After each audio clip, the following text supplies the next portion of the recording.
I can see you're both wearing your Ripple of Hope Award collecting clothes, but I do appreciate you coming in for another round of questioning so soon after the release of the first 3 episodes of your extraordinary Netflix documentary.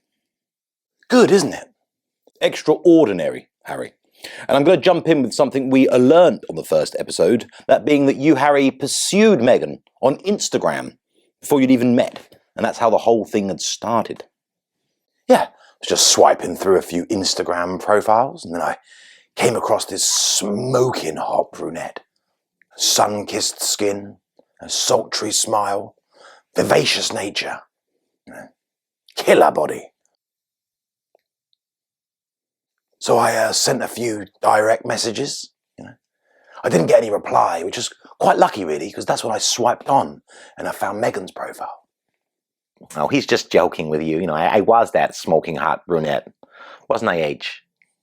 Yes, Megs. Yes, it seems funny that you'd so matter-of-factly state this tale, even though it flatly contradicts the story you had so far peddled about the beginning of your relationship, that being that you'd met on a blind date. Yeah, that was just a story we told, to satisfy the gossip mongers to begin with.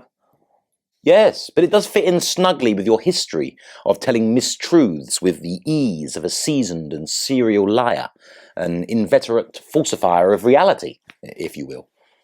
We were pushed into that. We could hardly say that some ginger prince was sitting at home, scrolling through Instagram profiles of third-rate actresses.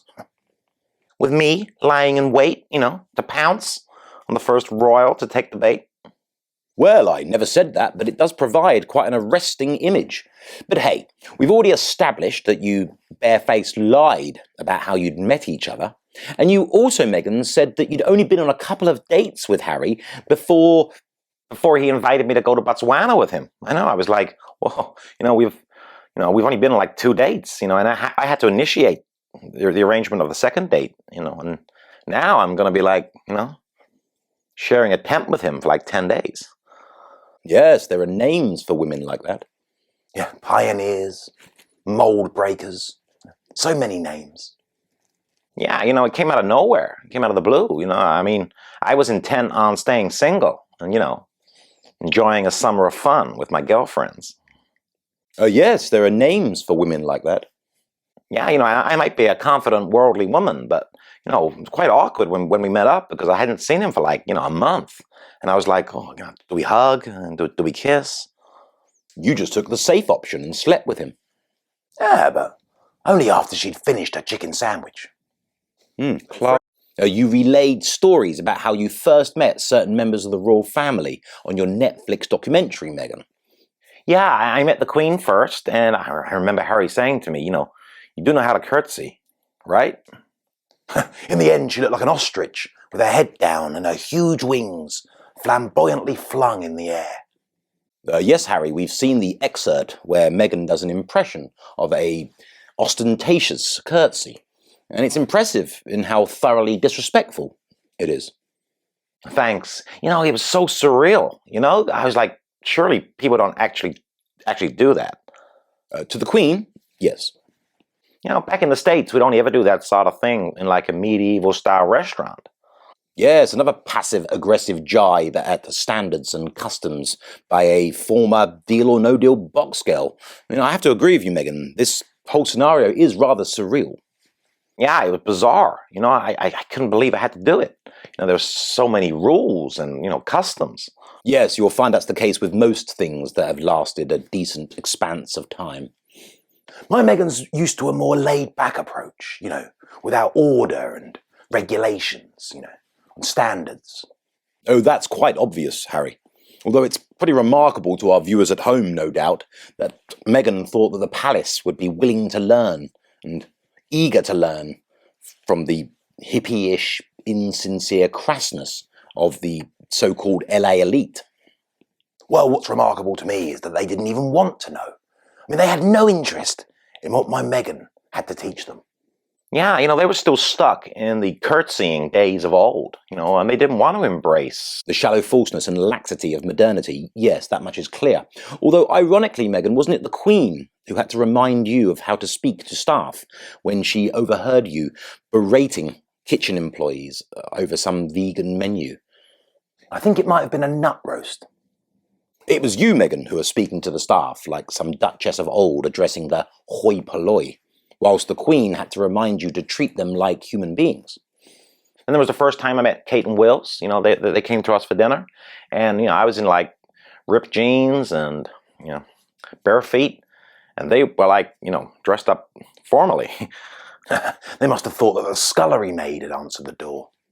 Yeah, the problem is I'm a hugger. I've always been a hugger. I love a hug, and they were H's family, so I just went in for a hug, and just felt that they pulled back a little bit. Right. Sorry, when you first met Will and Kate, you were wearing ripped jeans and you were barefoot. Yeah. Yeah, you could see our little pinkies. Yeah, and then it became clear to me that, the formality on the exterior of the royal family, runs through, into the inner workings, right? Sorry, can I just get this one straight? You were meeting your boyfriend's brother for the first time ever, who also happens to be second in line to the throne, and you did so bare feet with ripped jeans. Yeah. They were designer. Yeah, and now you're complaining that nobody took you seriously and you didn't fit in. Yeah, and it's heartbreaking. But hey, I guess I learned pretty quick how it all works. She's a sharp one, my Meghan. Yeah, but I think it needs to be stated that it isn't hoity-toity to expect people to be wearing shoes, or at least socks. In fact, I can think of many working-class people who would describe such behaviour as that of a trollop. Yeah, but have you actually ever seen my Meghan's feet? No, I'd rather not, thank you. Hello, friends. Quite a sizable chunk of your new Netflix docu-series, which is causing quite a stir with its impressive mix of cringeworthy artifice and a tapestry of lies held together with threads of half-truths. Yeah, I thought it was impressive too. Oh, I knew it was great, but I never realised it managed all that. Oh yes, Harry, it's something to behold, although so was Chernobyl. Never seen it. Nuclear fallout is racist. Oh no, Harry, it'll peel the skin off the skeletons of the black and white alike. But nevertheless, you mentioned the term racist there, which is interesting because, as I was saying, a large portion of one of the episodes in your Netflix docuseries was dedicated to your shame, Harry, of dressing up as a Nazi back when you were 20 years old in 2005. It's funny, Meghan, because so far you haven't admitted any fault whatsoever. No, of course not. I know it would please the racist UK media if I just made some stuff up so we can pretend that it was all 50-50 in terms of blame. 6 of one, 24 of the other. But I refuse to do that, I'm not one of those people who believes in just making stuff up, I'm not going to just make up stories and invent things that didn't happen, don't exist. Oh, but you've had no problem with it up until now. But the difference is that those stories that she made up, I haven't made anything up. Yeah, but the stories that you fabricated to come off in a better light. No, I haven't fabricated anything. Yeah, but those stories that we put a little bit of glitter on. What's that term you use, Cobalt? Truffle dusting. That's it. The truffle dusted story. I haven't truffle dusted anything either. Everything I've ever said is 100% honest and true. Oh, come on, Meghan. This is me you're talking to. I'm in on it. My Meghan refuses to go round making stories up. Indeed, it might jeopardise her credibility. Although, returning once again to the Nazi costume incident. Oh, I was horrified afterwards. Horrified. I even went to speak to some rabbis and some Holocaust survivors, to educate myself. Harry was committed, really committed to educating himself. Yeah, I could have gone to make the same mistakes over and over again. But instead, I learned from it. And now, I'm an anti-racist. Were you pro-racism before? Yeah, I'm very proud of him. You know how he's humbled himself, really humbled himself down to the floor, and he's recognized the institutional biases, that he grew up with, and for no fault of his own, would have necessarily adopted. Yes, he's a hero. I mean, isn't it great? Some people can make innocuous comments on Twitter against the dismembering of children in the name of trans rights identity. They try and get in the way of gender-affirming surgery. Sickos. Yeah, they should be cancelled. Yet Harry can dress up like a Nazi, call an Asian colleague in the army a disparaging name beginning with P, which funnily enough wasn't in the documentary. I called him a plum. And not only, Meghan, do you decide that he shouldn't be thrown out into the wilderness and forever cancelled for doing something that most free speech advocates would consider inappropriate. You think he should be forgiven, praised, then married, whilst others who have committed either no crime or a relatively gentle misdemeanor in comparison should be eradicated from the conversation forever. Well, I didn't say that. But it is the ethos of those to whom you most closely align and to whom you most obviously mimic. I mean, it almost makes some of us wonder whether you're just simply a greedy and grubby narcissist who believes in nothing but herself. No, I won't have that. She's not grubby. And prepared to forgive any crime of those who may provide you with wealth.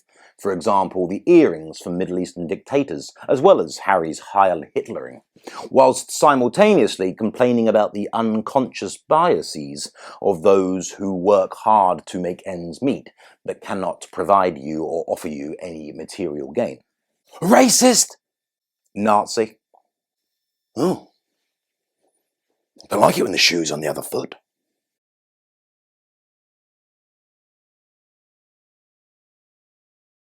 In your Netflix documentary, Meghan, you say that friends asked you if, although you loved Harry and were happy, he was worth it.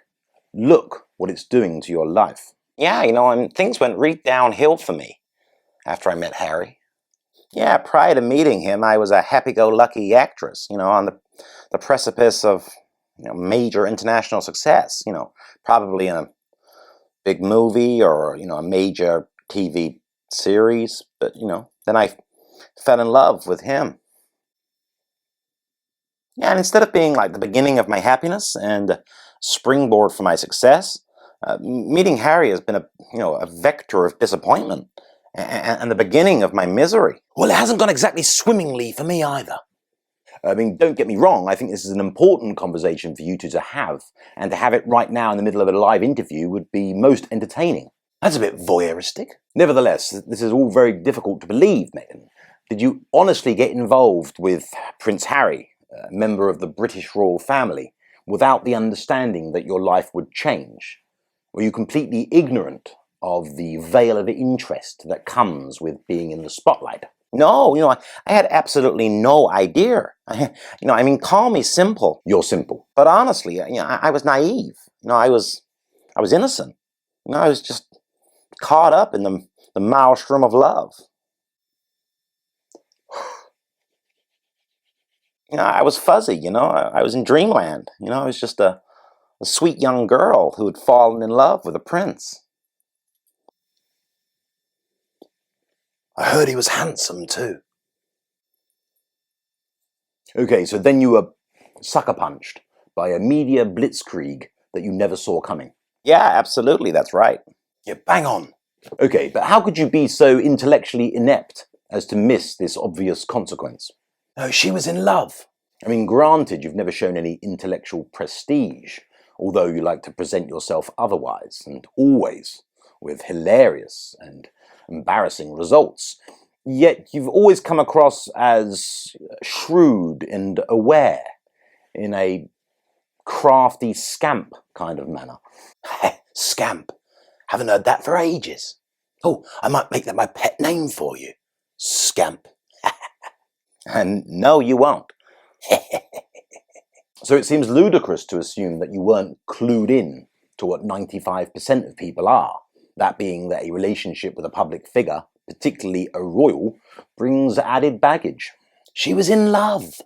And considering how mushily you warmed to the benefits of notoriety, it seems likely that you claim to be a victim of media attention to maintain attention from the media.